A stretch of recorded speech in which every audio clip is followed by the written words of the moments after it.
Our team coverage right now takes us to Miami, where we find local 10 Samir Nefsi. Samir, how are residents there preparing for possible flooding?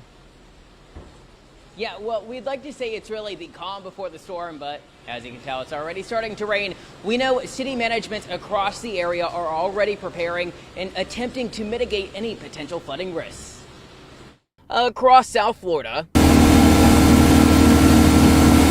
preparations well underway as the area braces for potential impacts of Tropical Storm Debby. It's also very important to make a plan in the event flooding impacts your neighborhood. This includes having supplies such as non-perishable food items, cleaning supplies, and water. City workers in Hollandale Beach and City of Miami actively working to clear storm drains. Last storm was very indicative that the one temporary pump wasn't enough, so we added an additional one. And that's all alongside the Biscayne Boulevard corridor. Very important to keep in mind, if you don't need to be in the flooded areas, please stay out of it. South Floridians are no stranger to the tides of stormy weather. I had a bad experience going back last April.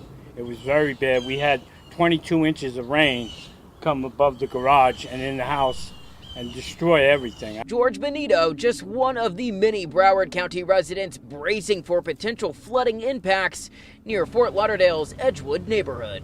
This time we're preparing because it's the first time that I know that they're offering sandbags. So I went to the Floyd Park and I loaded up some bags and I'm getting ready because I think we're going to get a lot of rain. So I want to be prepared, well prepared. Meanwhile, water management proactively working to mitigate flooding risks. We lower those canals, the water will run through that porous lime rock that we have in South Florida, and actually lower the elevations in those areas as well. All right, so if you live in any of those areas that are prone to flood here in South Florida, best advice to go ahead and pick up sandbags if you don't already have any.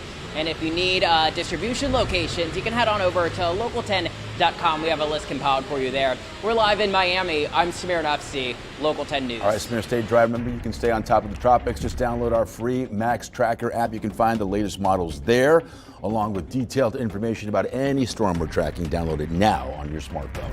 We're following